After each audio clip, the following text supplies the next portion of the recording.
Hi there, it's me again, Bill Dunn, and I'm here with another episode of my Storyworth book titled A Collection of Mostly Accurate Family Stories.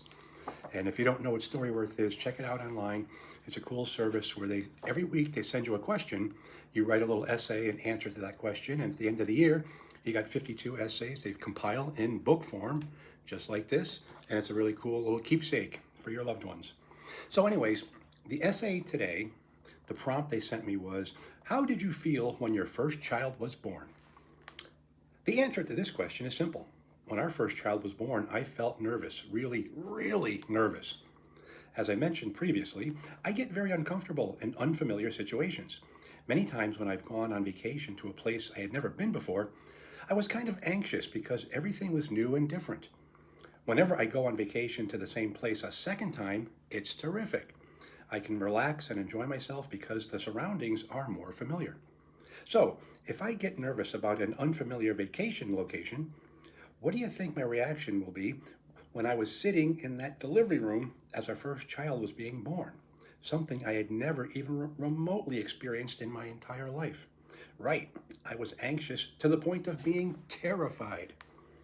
That moment was not only so completely new and different compared to anything I had ever experienced, it also was the start of the biggest responsibility I had ever faced in my life, before or since.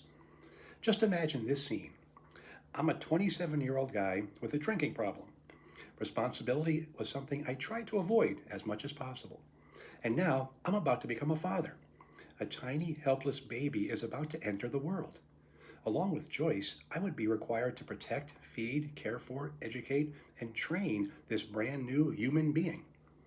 Wow, what a major duty it was that I was about to assume. I certainly was nervous, really, really nervous. If I didn't mention that before, really nervous. When our sweet little Mackenzie was born, it was thrilling to see her in the flesh and hear her cry loudly. The doctor and nurse assured us she was very healthy. What a relief. The actual birth and the moments afterward are kind of a blur to me. I was so nervous and my heart was pounding so much. Everything was moving in slow motion, and the sounds of the room were as if they were underwater. I'm so glad the medical professionals were so calm and skilled, and especially glad that Joyce was heroically strong during the whole event. My main jobs were to stay out of the way and not faint. I barely was able to accomplish either task. Finally, things started to calm down. The baby was born and she was healthy. Joyce was doing quite well too, considering what she had just been through. We phoned our parents to spread the wonderful news, and now it was time to sit back and relax and try to calm down and come down from the intense adrenaline rush. As I sat in a chair next to Joyce's bed, finally starting to relax, I was suddenly struck by a stunning thought. It occurred to me that what I had just witnessed was a miracle. The emotions and the love I experienced were amazing. Trust me, having an intense love for someone you haven't even met yet is a really odd feeling. But I was enamored with that little baby even before she was born. And at the same time, I didn't know yet whether she was a he or a she. Then after she was born, I loved her even more. However, the miracle I was focused on was not emotional. It was biological. I realized that pregnancy and birth were so complicated, with hundreds of biological systems working in perfect harmony, that it couldn't have been a random natural accident.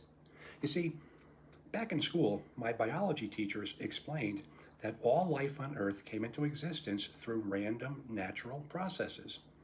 There was no plan or purpose. It was simply chemicals swirling around and following the laws of physics. At one point in time, billions of years ago, these chemicals accidentally formed into a complex organism capable of taking in nutrients, expelling waste, and reproducing itself. It all just happened. Over the course of billions of years, as it was explained to me, these organisms mutated randomly and adapted to their environments, which produced the vast array of life forms now inhabiting our planet. I clearly remember a high school biology teacher saying, if we somehow could wind the clock back to the very beginning and let it all play out once again, the process would never produce human beings again. Our existence is very much a one-time fluke.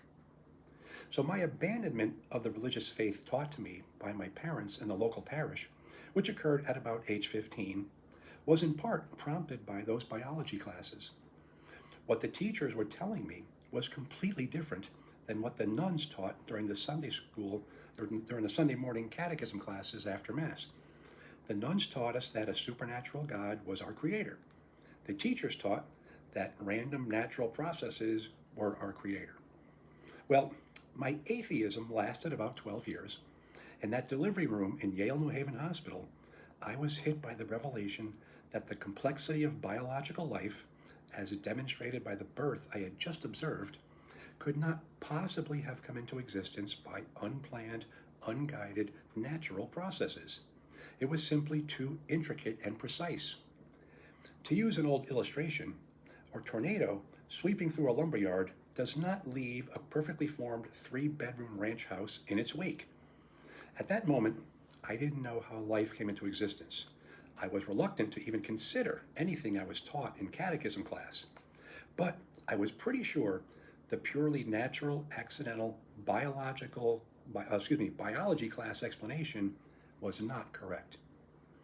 For the first time in years, I was open to the idea that maybe, just maybe, a supernatural force was present in the universe.